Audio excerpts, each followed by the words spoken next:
అనేకుల్ని సత్యం చేత ఎదుర్కోవటానికి నాందిగా ఉండేటువంటి మంచి అంశం అనేది చేస్తున్నాను. ఇప్పుడు ఆది అపోస్తలులు ప్రతిపాదించిన దేవుడు యేసుక్రీస్తు అన్న వీడియో చేస్తున్నాను. ఆది అపోస్తలులు ప్రతిపాదించిన దేవుడు యేసుక్రీస్తు అని ఎందుకు చేస్తున్నానంటే, ఈ మధ్యకాలంలో మతోన్మాదులు ఒక ఎత్తు అయితే, ఇంకా యెహోవా సాక్షులు, చర్చెస్ ఆఫ్ క్రైస్ట్, లేకపోతే యెషోవా మెసేజ్ గుంపు, ఇటువంటి వారందరూ కూడా ఒక ఎత్తు అయ్యి క్రైస్తవ సంఘాన్ని చీల్చుతున్నారు. దేన్ని ఏం చెప్పి చీల్చుతున్నారట అంటే, యేసుక్రీస్తు దేవుడా అని ఎక్కడ రాయబడి ఉంది అని ఒక ముస్లింలు కూడా ప్రశ్నిస్తున్నారు. కనుక వీరి ప్రశ్నలన్నింటికి కూడా ముగింపుగా ప్రిమేట్ వల్ల మంచి సమాధానముల చేత క్రైస్తవ సంఘాన్ని నింపటానికి ఇష్టపడుతున్నాను. అందులో మొదటిది, అపోస్తలులు ప్రతిపాదించిన దేవుడు యేసుక్రీస్తు అక్షరార్థంగా రాయబడినది. తరువాత ప్రిమేట్ వల్ల యూదులు ప్రతిపాదించిన దేవుడు, తర్వాత యేసుక్రీస్తే తనకు తానుగా ప్రతిపాదించిన దేవుడు యేసుక్రీస్తే, తర్వాత ఆ యొక్క ప్రవక్తలు ప్రతిపాదించిన దేవుడు యేసుక్రీస్తు, తర్వాత యెహోవాయే ప్రతిపాదించిన దేవుడు యేసుక్రీస్తు అన్న ఈ సిరీస్ ఇప్పటి నుంచి రాబోతున్నాయి. కాబట్టి అనేకులు ఈ సిరీస్ని చూసి ఆ దేవుని సన్నిధిలో ఆనందిస్తూ దేవుని యొక్క ఆశీర్వాదములు పొందుకుంటూ ప్రోత్సహించబడాలని, అనేకులు క్రైస్తవ్యంలో స్థిరులుగా నిలబడాలని, యేసుక్రీస్తు దేవుడు అని ఘంటాపదంగా వారి గుండెల్లో స్థాపించుకోవాలని ఆశపడుతూ ఈ వీడియోలు చేస్తున్నాను. క్రైస్తవ సంఘానికి బలము చేకూర్చుటే ఈ రెవరెండ్ డాక్టర్ రాజు కిల్లాడా బైబిల్ డాక్టర్స్ రీసెర్చ్ కాలేజ్ అనే తరగతులు కూడా మేము ప్రారంభిస్తున్నాము. ఆన్లైన్ క్లాసులు ప్రారంభిస్తున్నాము, ఆఫ్లైన్ కూడా విశాఖపట్నంలో ప్రారంభిస్తున్నాము. కానీ హాస్టల్ అనేది లేదు, కనుక దాని విషయం జ్ఞాపకం చేసుకోండి. ఓకే, రండి దేవుని యొక్క మాటలోకి వద్దాం. ఏంటండి? ఆది అపోస్తలులు ప్రతిపాదించిన దేవుడు యేసుక్రీస్తు ఆది అపోస్తలులు ప్రతిపాదించిన దేవుడు. కాబట్టి ఇప్పుడు యేసుక్రీస్తు దేవుడిని ఎక్కడైనా రాయబడి ఉందా అన్న ప్రశ్నకు నోటికి మూత పడుతుంది ఈరోజు. ఓకేనా? మీరు చూశారు కదా, మీరు కూడా ఈ సత్యం చేత మీ గుండెలు నింపుకోండి. కొత్త వారైతే సబ్స్క్రైబ్ చేయండి, పాత వారైతే అనేకులకు షేర్ అయినట్లుగా లైక్ కొట్టండి, దయచేసి మర్చిపోకండి, కృతజ్ఞతగా. ఓకేనా? ఈ సమయంలో చూద్దాం. ఐ విట్నెసెస్ వీళ్ళు. ఐ విట్నెస్గా రాయబడిన గ్రంథాలు ఏవీ లేవు, బైబిల్ తప్ప. ఐ విట్నెస్గా రాయబడిన గ్రంథాలు దేవుని యొక్క ప్రత్యక్షతను అనుభవించిన భక్తులు, ఆత్మీయుల యొక్క ఆ యొక్క వేరు కాలాలలో వేరు ప్రదేశాల నుంచి రాయబడిన గ్రంథాలు బైబిల్ తప్ప ఇంకొకటి లేదు. ఓకేనా?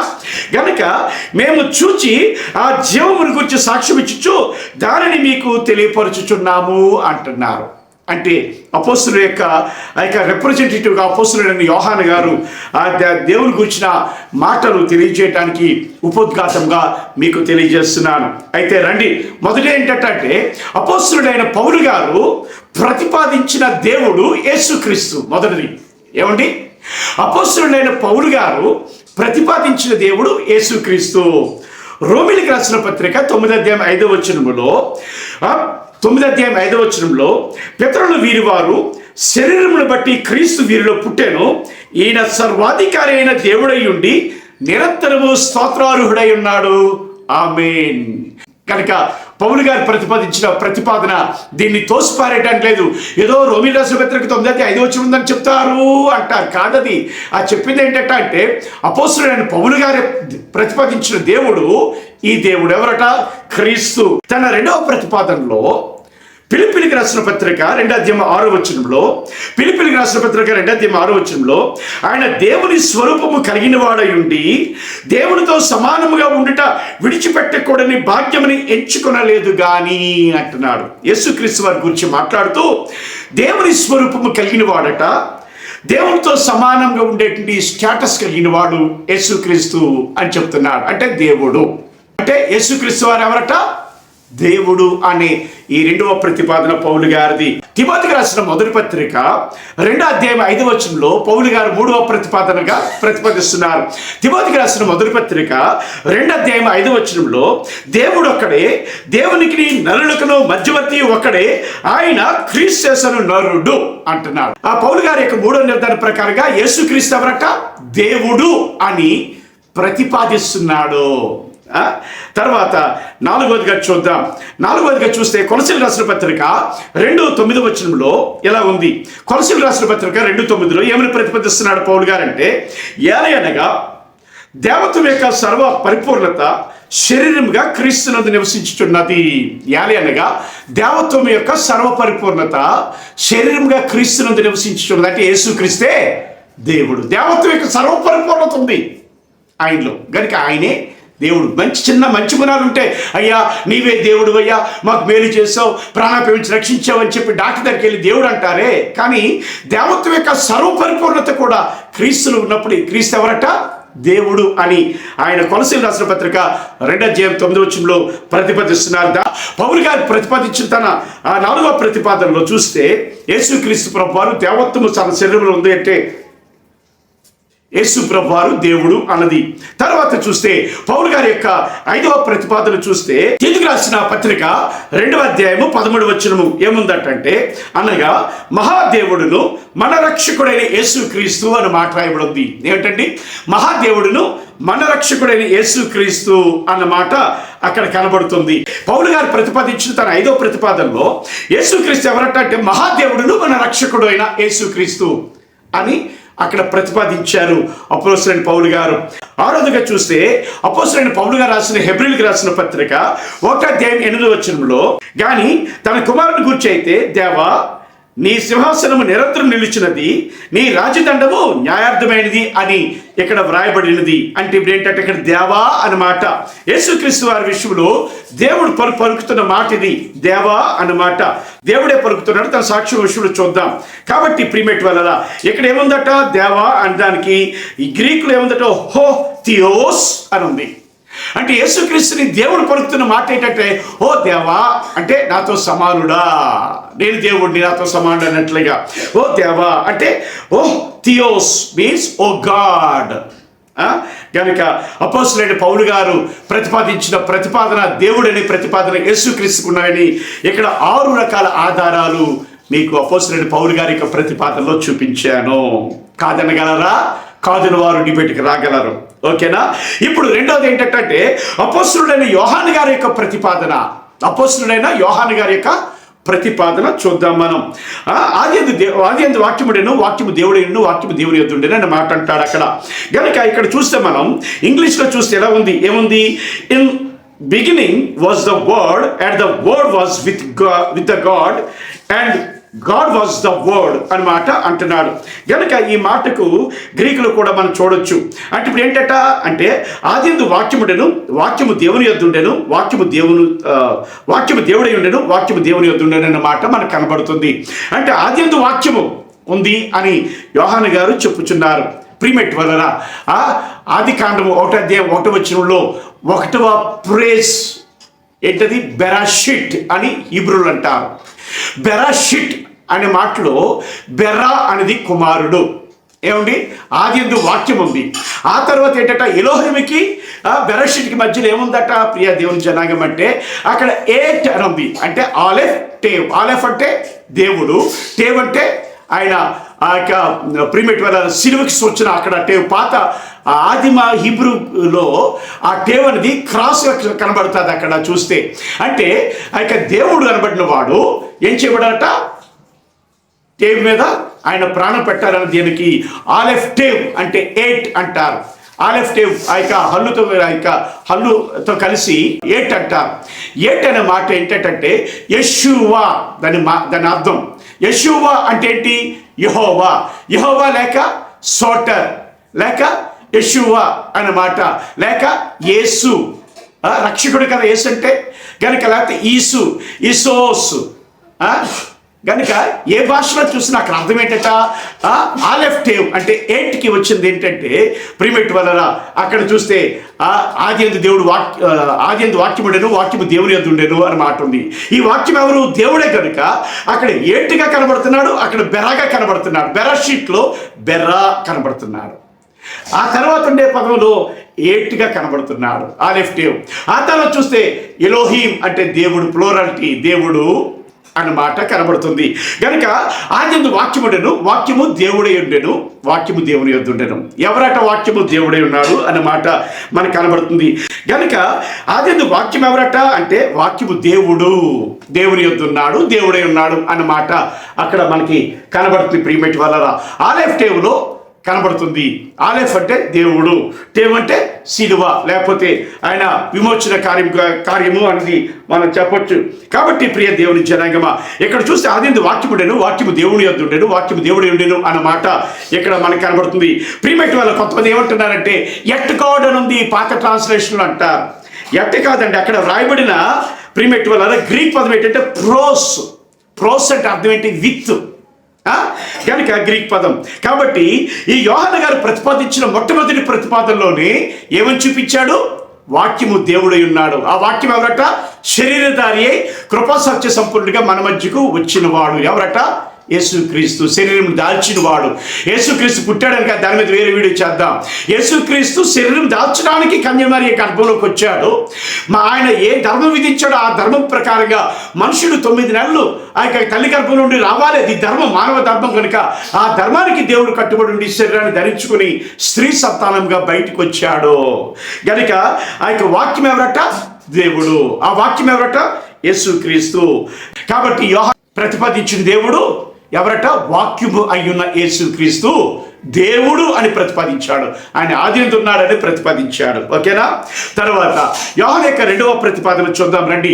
ప్రకటన గ్రంథం 1వ అధ్యాయం 8వ వచనంలో అపోస్తలుడైన యోహాను ప్రతిపాదించిన ప్రతిపాదన అల్ఫయు ఓమేయు నేనే, అనగా ఆది అంతమయు నేనే, వర్తమాన భూత భవిష్యత్ కాలంలో ఉండేవాడు నేనే అని సర్వాధికారియు దేవుడు నాకు ప్రభుత్వం సెలవిచ్చున్నాడు. ఏంటంటే అల్ఫా ఒమేగా నేనే, ఆది అంతము నేనని చెప్పి ఎవరు చెప్తున్నారట? వర్తమాన భూత భవిష్యత్ కాలంలో ఉండేవాడు నేనని దేవుడు నాకు ప్రభు సెలవిచ్చున్నాడని పునరుద్ధారణని యేసుక్రీస్తు వారి విషయంలో యోహాన్ గారు చెప్తున్నారు. థియోస్ అనేది గ్రీకులో రాయబడింది. హీబ్రూలో చూస్తే యాహ్వే ఎలోహిం అన్నమాట వాడబడింది. ఆయన ఎవరట అంటే ప్రిమిట్ వాళ్ళలో హో పాంటోక్రాటోర్ అంటే ద ఆల్ మైటీ. అంటే యోహాన్ గారు ప్రతిపాదించిన 2వ ప్రతిపాదనలో యేసు ప్రభు ఎవరట? దేవుడైన ప్రభు.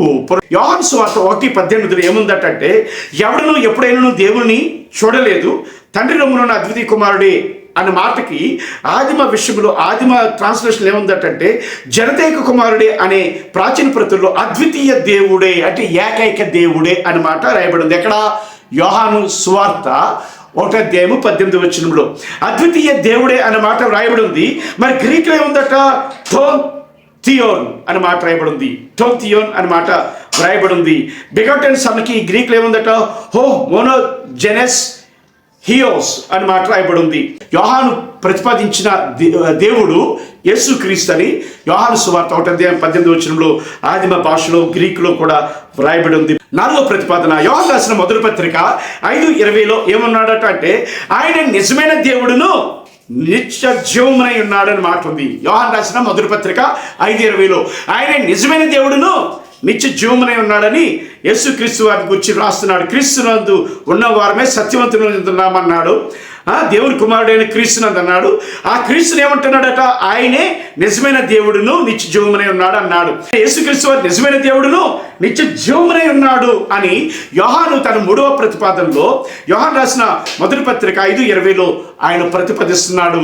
కనుక యోహాను ప్రతిపాదించిన దేవుడు యేసుక్రీస్తు నిజమైన దేవుడును నిత్య జీవమునై ఉన్నాడు. తర్వాత చరిత్రకారుడైన లోకాని అపోస్తలుని పిలవలేము కానీ చరిత్రకారుడు లేకపోతే డాక్టర్ అనే అనబడిన లోక ఆ రోజుల్లో చరిత్ర గురించి కంప్లీట్ అవగాహనతో బైబిల్లో లిఖించాడు. అవన్నీ కూడా క్రోడికి జత చేశాడు, కోట్ చేశాడు అవన్నీ కూడా. కనుక చరిత్రకారుడైన లోక ప్రతిపాదన ఏంటి? లోక ప్రతిపాదన అపోస్తల కార్యముల గ్రంథం 20వ అధ్యాయం 8వ వచనంలో దేవుడు తన స్వరక్తం ఇచ్చి సంపాదించిన తన సంఘమును అన్న మాట ఉంది. దేవుడట తన స్వరక్తం కార్చాడట, అంటే స్వరక్తం ఇచ్చాడట, ఇచ్చి సంపాదించాడట సంఘాన్ని అన్నమాట. లూకా గారి యొక్క ప్రతిపాదన దేవుడు ఎవరట? యేసుక్రీస్తు అని ఈయన తెలియజేస్తున్నాడు. తర్వాత చూస్తే ప్రియ దేవుని జనాంగమా, ఆ యొక్క యూదుల ఆచారం ప్రకారంగా ప్రధాన యాజకుడు కూడా నిర్ధారించాలి కదా దేవుడిని. ప్రధాన యాజకుడు నిర్ధారించాలి కదా దేవుడిని. కనుక ప్రధాన యాజకుడు ప్రతిపాదించిన దేవుడు ఎవరట? యేసుక్రీస్తు. ఎవరండి ఎలా ప్రతిపాదించాడు? బట్టలు చెప్పుకున్నాడు కదా అని మీరు అనొచ్చు. కనుక ప్రిమేట్ వాళ్ళ ఎక్కడ చూద్దాం, దానికి కొద్ది వివరంగా చూద్దాం. మార్కు సువార్త 14వ అధ్యాయం 62-64లో ఏముందట?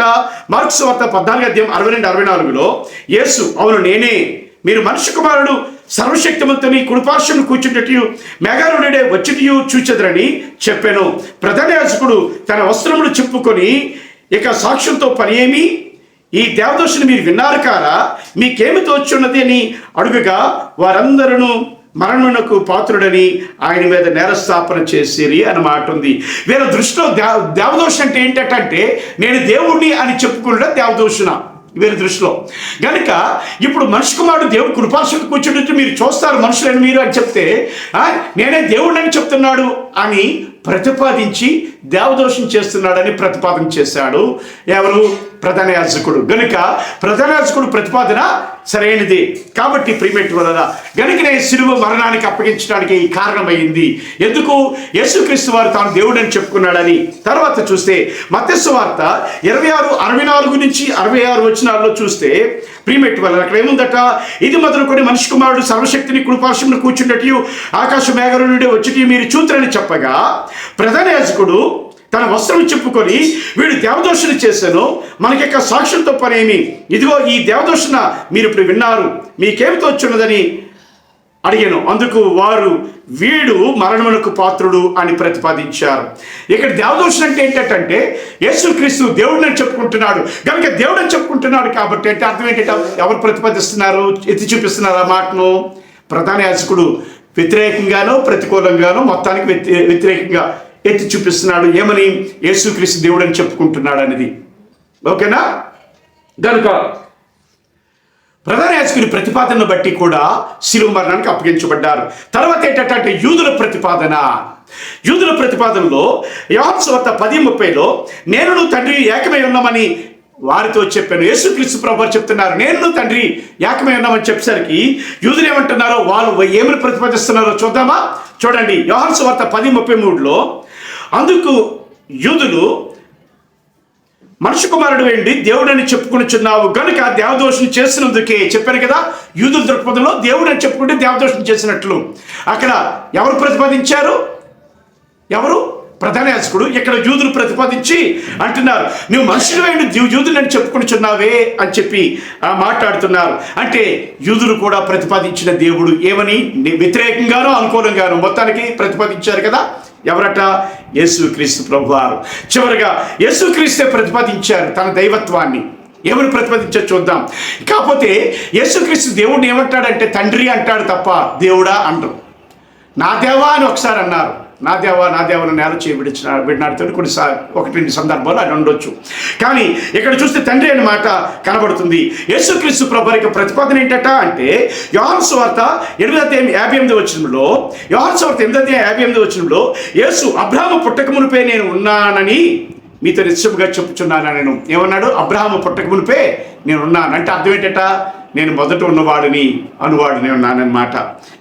కనుక యేసుక్రీస్తు ప్రభువు ప్రతిపాదనలో అప్పుడు ఏమిటంటే యూదులు సమాధానం అక్కడ కనబడుతుంది. యెషయా గ్రంథం 28:9లో కూడా నీవు మనుషులు ఎదుట నువ్వు దేవుడని చెప్పుకుంటున్నావు, నిన్ను చంపువారి చేతిలో నువ్వు మానవుడే కానీ దేవుడు కాదు కదా అని యెషయా ప్రవచిస్తున్న ప్రవచనం కనబడుతుంది. నువ్వు దేవుడు అని చెప్పుకుంటున్నావు అంటే యెషయా కూడా ప్రస్తావిస్తున్నాడు, ప్రతిపాదిస్తున్నాడు. నువ్వు దేవుడివే కానీ మనుషులే ఆ చేతుల్లో నిన్ను చంపువారి చేతులు నువ్వు కాబట్టి మానవుడివే అని ఈ యూదుల సాక్ష్యానికి లేకపోతే ఆ యొక్క ప్రధాన యాజకుని సాక్ష్యానికి బలం చేకూరుస్తున్నట్లుగా యేసుక్రీస్తు సాక్ష్యం కనబడుతుంది. దేవుడు అని యేసు ప్రభువు చెప్పుకున్నట్లుగా.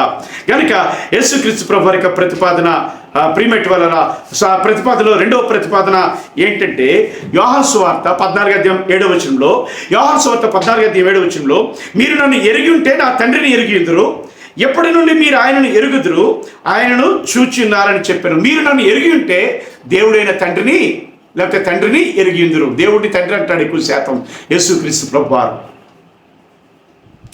మీరు నన్ను ఎరిగింటే తండ్రిని ఎరిగిందురు అన్నమాట. అంటే మనుషుడి స్థానంలో ఉండి తండ్రి అంటున్నాడు. మాదిరికి మనం తండ్రి అనాలి కాబట్టి. కనుక దేవునితో సమానుడైన యేసుక్రీస్తు ప్రభువు తండ్రిని సంబోధించడానికి అది ఎంత మాత్రం కూడా తప్పు కాదు. మీరు నన్ను ఎరిగి ఉంటే నా తండ్రిని ఎరిగిందురు అంటే అర్థం ఏంటట? ఎప్పటి నుండి మీరు ఆయనను ఎరుగుదురు, ఆయనను చూచి ఉన్నారంటే నన్ను చూస్తున్నారు, ఆయన్ని చూస్తున్నారు. నన్ను ఎరిగిన వారు ఆయన ఎరిగినట్లని ప్రతిపాదిస్తున్నారు యేసుక్రీస్తు వారు రెండో ప్రతిపాదనగా. మూడో ప్రతిపాదనగా 14:9 ఫిలిప్పు అడిగిన మాటకు ఫిలిప్పు ఏమని అడుగుతారట 8లో అంటే, అప్పుడు ఫిలిప్పు ప్రభువా తండ్రిని మాకు కనుపరచుము, మాకంతే చాలునని ఆయనతో చెప్పగా యేసుక్రీస్తు ప్రభు ఏమంటున్నారంటే 14:9 యేసు ఫిలిప్పు, నేను ఎంతకాలము మీ యొద్ద ఉండినను నీవు నన్ను ఎరుగవా? నన్ను చూచిన వాడు తండ్రిని చూచి ఉన్నాడు గనుక తండ్రిని మీకు కనుపరచమని ఎలా చెప్పుచున్నావు? నేనే తండ్రిని, నన్ను చూచిన వాడు తండ్రిని చూస్తున్నాడు అన్నట్లుగా యేసు ప్రభు వారు ప్రతిపాదించారు నేరుగా తన దైవత్వాన్ని. తర్వాత చూస్తే 10వ వచనంలో ఏమంటారు యేసుక్రీస్తు ప్రభు వారు నెక్స్ట్ ప్రతిపాదనలో, తండ్రి యందు నేనును నా యందు తండ్రి ఉన్నామని నీవు నమ్మట్లేదా? నేను మీతో చెప్పుచున్న మాటలు నా అంతటా నేనే చెప్పడం లేదు, తండ్రి నా యందు నివసించుచు తన క్రియలు చేయుచున్నాడు. అంటే తండ్రి నా యందును నేను తండ్రి యందును ఉన్నాము అని ప్రతిపాదిస్తున్నాడు యేసుక్రీస్తు ప్రభువారు. చివరిగా ప్రియమైనటి వాళ్ళ ప్రకటన గ్రంథం 22:13 యేసుక్రీస్తు ప్రభువారు అంటారు, ప్రకటన గ్రంథం 22:13 నేను అల్ఫయు ఒమేగాయు, మొదటి వాడును కడపటి వాడును, ఆదియు అంతమనై ఉన్నాను అంటాడు. ఇంకొక దగ్గర భయపడకు అని చెప్తూ నేను వర్తమాన భవిష్యత్ కాలం ఉండివాడును అని సర్వాధికారి అని దేవుడు అని మాట ఉంది అక్కడ. ఇంకా చెప్పాలంటే ఏమంటాడు, నేను మొదటి వాడిని కడపటి వాడును, మృతుడైతిని కానీ ఇదిగో యుగయుగములు సజీవుడై ఉన్నానని ప్రకటన గ్రంథం 1:17-18 వచనాలు చెప్తాడు. కాబట్టి యేసుక్రీస్తు ప్రభువారు తాను దేవుడని ప్రతిపాదించుకున్న ప్రతిపాదనలు యేసుక్రీస్తే. చివరిగా అపోస్తలుడైన తోమా యేసుక్రీస్తుని ఏమని ప్రతిపాదిస్తున్నాడు చూద్దామా? అపోస్తలుడైన తోమా ప్రతిపాదన ప్రతిపాదించిన దేవుడు యేసుక్రీస్తు అంటే ఎవరు ప్రతిపాదిస్తున్నాడు? యోహాను సువార్త 20:28 వచనంలో అందుకు తోమా ఆయనతో ప్రభువా నా దేవా అని. ప్రభు అంటే లార్డ్, ఎలోహిం, యావే. ప్రభు అంటే యాహ్వే, దేవా నా ప్రభువా అంటున్నాడు. ఎవరు? తోమా. అంటే తోమా ప్రతిపాదించిన దేవుడు కూడా యేసుక్రీస్తే. గనుక ఈ వీడియోని అనేకులకు షేర్ చేయండి, సబ్స్క్రైబ్ చేయండి. యేసుక్రీస్తే దేవుడు అనేది మీ గుండెలో స్థాపించుకోండి, స్థిరపరచుకోండి. కథలకు నిత్యం మీ విశ్వాసాన్ని కాపాడుకోండి. Thank you.